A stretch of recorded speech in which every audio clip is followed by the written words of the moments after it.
Memiliki ketinggian 3.428 meter dari permukaan laut, Gunung Slamet adalah sebuah gunung berapi yang terdapat di Pulau Jawa, Indonesia. Gunung Slamet terletak di antara 5 kabupaten, yaitu Kabupaten Brebes, Kabupaten Banyumas, Kabupaten Purbalingga, Kabupaten Tegal, dan Kabupaten Pemalang, Provinsi Jawa Tengah. Gunung Slamet merupakan gunung tertinggi di Jawa Tengah, serta kedua tertinggi di Pulau Jawa setelah Gunung Semeru.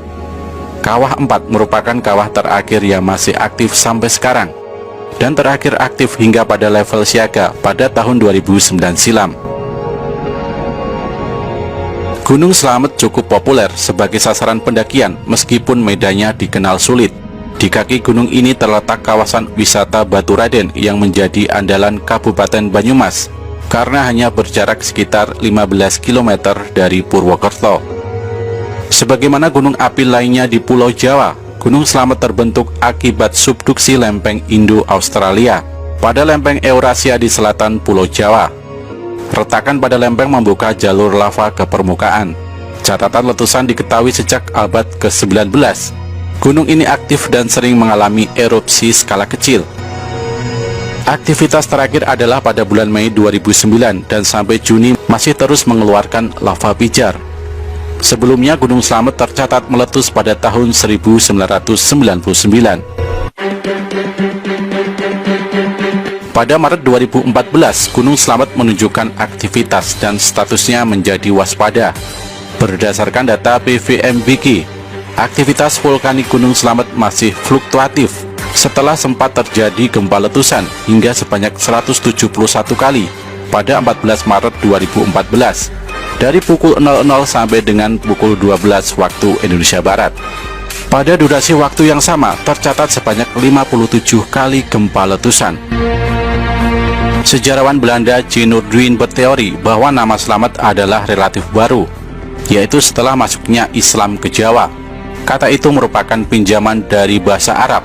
Ia mengemukakan pendapat bahwa yang disebut sebagai Gunung Agung dalam naskah berbahasa Sunda mengenai petualangan Bujangga Manik adalah Gunung Slamet, berdasarkan pemaparan lokasi yang disebutkan.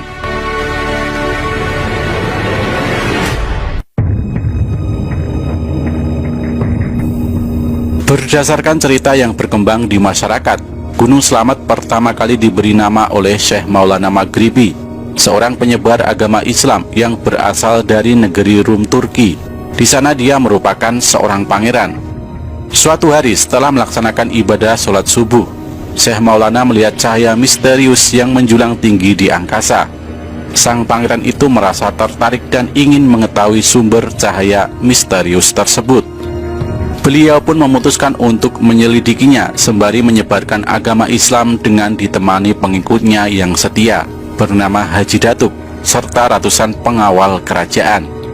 Mereka berlayar menuju ke arah sumber cahaya misterius. Namun ketika kapal yang ditumpangnya tiba di pantai Gresik, Jawa Timur, tiba-tiba cahaya tersebut muncul kembali di sebelah barat. Dia pun memutuskan untuk ke arah barat hingga sampai di pantai Pemalang, Jawa Tengah. Di pantai Pemalang, Syekh Maulana menyuruh hulu balangnya untuk pulang ke Turki. Sementara beliau melanjutkan perjalanannya dengan ditemani Haji Datuk dengan berjalan kaki ke arah selatan sambil menyebarkan agama Islam. Ketika cahaya tersebut melewati daerah Banjar, tiba-tiba beliau menderita sakit gatal di sekujur tubuhnya, dan penyakit gatalnya itu pun sulit untuk disembuhkan. Suatu malam setelah menjalankan sholat tahajud, Syekh Maulana mendapatkan ilham jika beliau harus pergi ke Gunung Gora.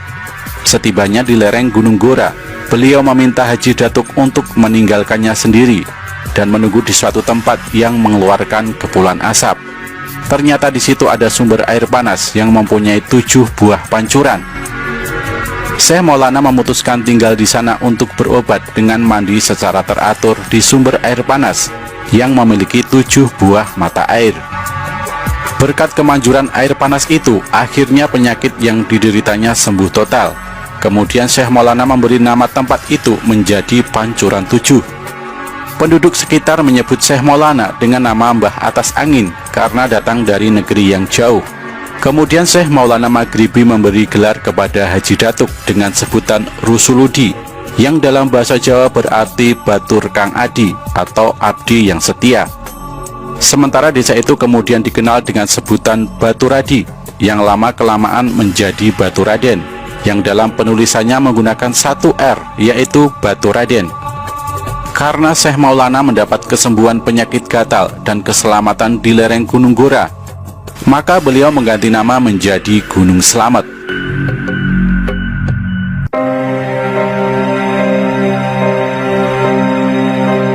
Berbicara soal ramalan, ada banyak petuah Jayabaya yang mengejutkan orang, termasuk salah satunya yang paling ngeri adalah Nugel Tanah Jawa Kaping Pindho, yang bisa diartikan sebagai mematahkan Jawa untuk yang kedua kali.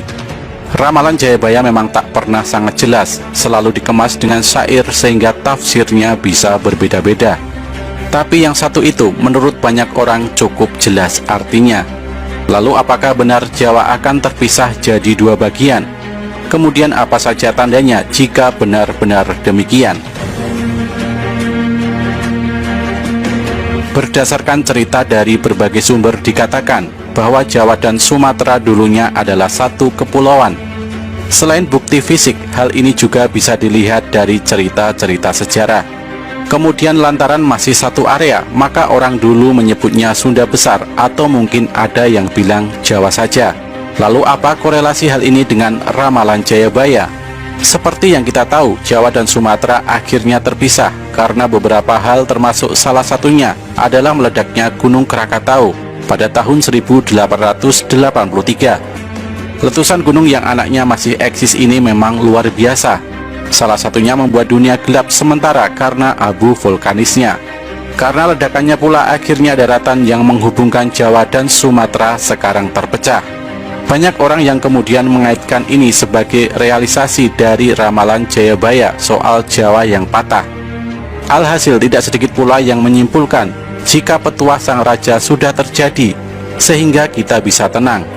Tapi di ramalan disebutkan kata Kaping Pindho yang artinya dua kali. Lalu apakah setelah pisahnya Jawa dengan Sumatera akan terjadi hal yang serupa? Wallahu alam bisawab. Ramalan Jayabaya soal Jawa yang patah juga erat kaitannya dengan Gunung Slamet. Jadi menurut mitos masyarakat setempat, seandainya gunung yang ada di 5 kabupaten di Jawa Tengah ini meledak, maka Jawa akan benar-benar terbelah. Bahkan menurut sesepuh di sana, kejadian tersebut akan membuat laut utara dan selatan Jawa bertemu. Mitos memang kadang susah dipercaya, tapi kita lakukan analisis kecil.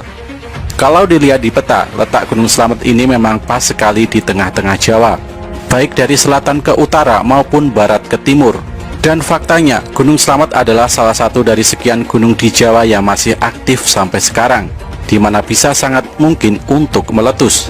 Jika pada akhirnya benar-benar meledak, maka memang tidak mustahil ia bakal membuat retakan yang begitu besar dan akhirnya jadi bukti ramalan.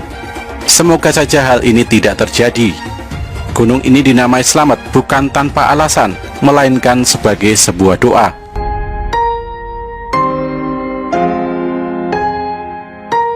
Jika menilik kondisi geografis Indonesia, memang tidak dipungkiri, Jawa mungkin benar-benar bisa terpisah jadi dua.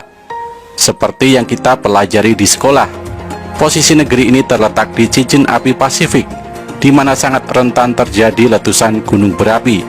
Tentu sudah banyak yang kita lihat sebagai bukti dengan ditambah fakta, kalau gunung berapi tidak hanya meledak sekali. Entah kapan, mungkin akan ada masa di mana gunung-gunung aktif kita bereaksi sehingga memicu ledakan yang luar biasa, sehingga pada akhirnya benar-benar memecah Jawa jadi dua.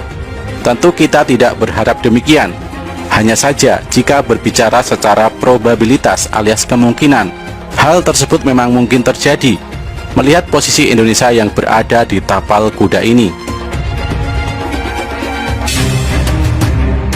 Membaca ramalan Jayabaya memang sama sekali tidak mudah, karena untayan-untayan baiknya penuh dengan kiasan, seperti ramalan Jawa Kalungan Wesi, yang diartikan orang-orang sebagai pulau Jawa yang terbangun rel sehingga mirip kalung. Soal Jawa terbelah juga bisa dipandang secara berbeda. Sampai sekarang masih jadi misteri tentang ramalan Sang Prabu soal pecahnya Jawa.